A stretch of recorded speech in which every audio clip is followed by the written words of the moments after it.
ईश्वर पर विश्वास क्या और कैसे?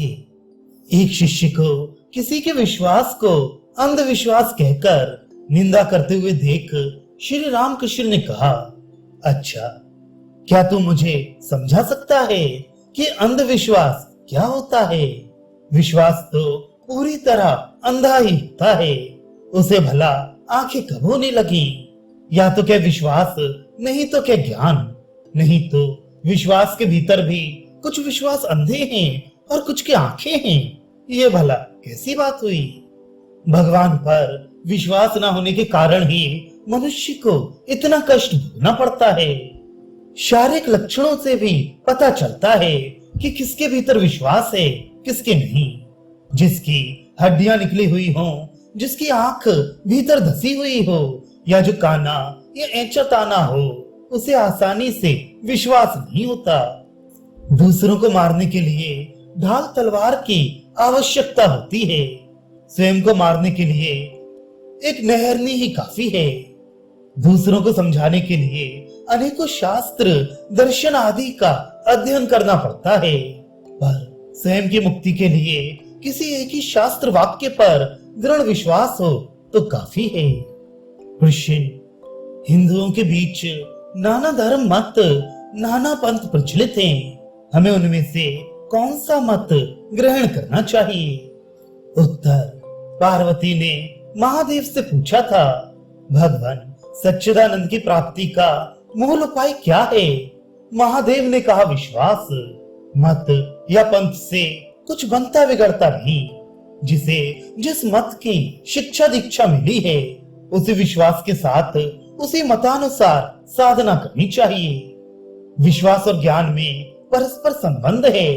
विश्वास जितना बढ़ेगा उतना ही अधिक ज्ञान प्राप्त होगा। विश्वास ना हो तो ज्ञान की आशा करना वृथा है।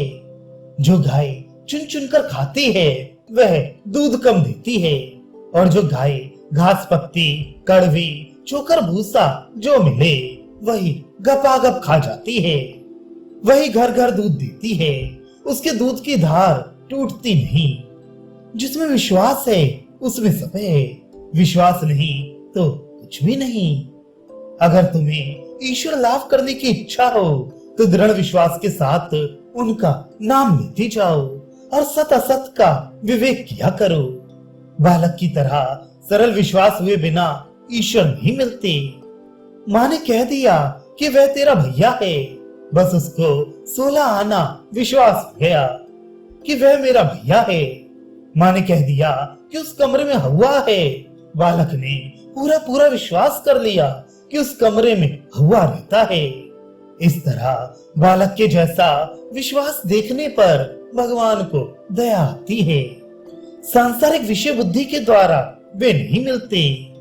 एक दिन श्री कृष्ण अर्जुन के साथ रथ पर बैठकर कहीं जाते जाते आकाश की ओर देखकर बोल उठे, देखो मित्र, कितनी सुंदर झुंड के झुंड कबूतर उड़ रहे हैं। अर्जुन ने तुरंत उस ओर देखकर कहा, सचमुच ही सखा, बहुत ही सुंदर कबूतर हैं। पर दूसरी ही क्षण श्री कृष्ण ने फिर से देखकर कहा, नहीं सखा, ये कबूतर नहीं हैं।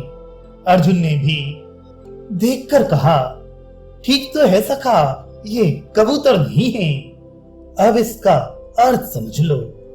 अर्जुन महान सत्यनिष्ठ था।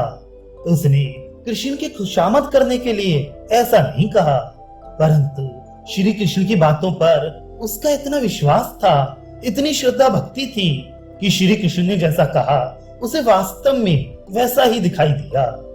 शक्कर की चाशनी तैयार करते समय जब तक उसमें मैल हो तब तक उसमें से आवाज के साथ धुआं निकलता जाता है और उसके ऊपर झाग उठता रहता है। परंतु जब झाग आ आकर सब मैल निकल जाता है तो फिर ना तो धुआं निकलता है और ना आवाज ही। तब तो शुद्ध स्वच्छ रस ही रह जाता है। तब उससे मिठाई बनाकर देवता को चढ़ाया जा सकता है, लोगों को खिलाया जा सकता है। विश्वासवान मनुष्य का भी ऐसा ही होता है।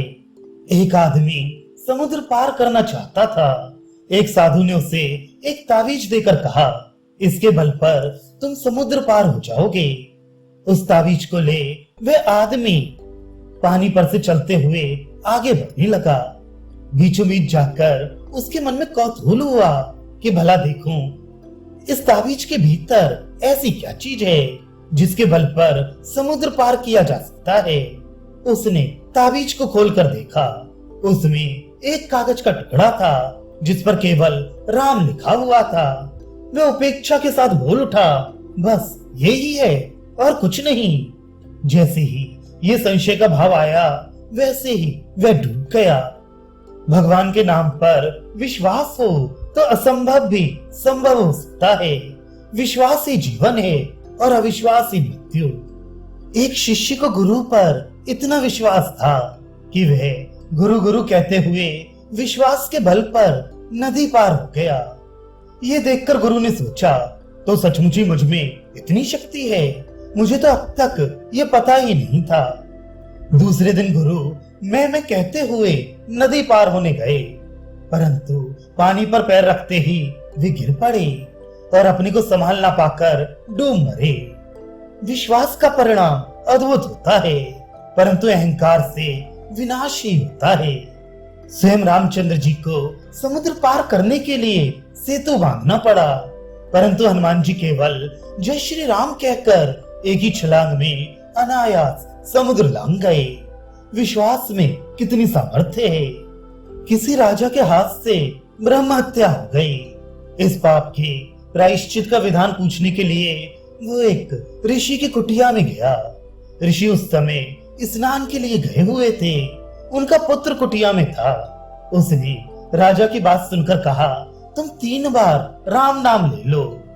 ऋषि ने कुटिया में लौटकर जब ये बात सुनी तो वे क्रुद्ध होकर बोले, जिस राम नाम का एक बार उच्चारण करने से कोटि जन्मों के पाप कट जाते हैं, तूने राजा से वही राम नाम 3 बार लेने को कहा, तू चांडाल बन जा। यही ऋषि पुत्र रामायण का गोहक चांडाल बना।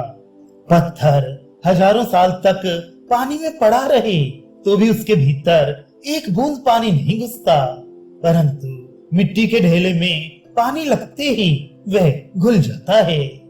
जिसके हृदय में विश्वास का बल है वह हजारों बाधा विघ्न की परीक्षा में से गुजरकर भी हताश नहीं होता, परंतु अविश्वासी व्यक्ति छोटी सी बात से ही विचलित हो जाता है। जो जैसा चिंतन करता है वह वैसा ही बन जाता है। भ्रमर का चिंतन करते करते झिंगुर भी भ्रमर ही बन जाता है। इसी प्रकार सदा सच्चिदानंद का चिंतन करते रहने से मनुष्य सच्चिदानंद स्वरूप ही हो जाता है। जिंदगी भर पाप और नरक की बात क्यों करते रहती हो? भगवान का नाम लो। एक बार कहो, हे प्रभु, मुझे जो करना चाहिए था वह मैंने नहीं किया, जो नहीं करनी चाहिए वही काम किए हैं, मुझे क्षमा करो।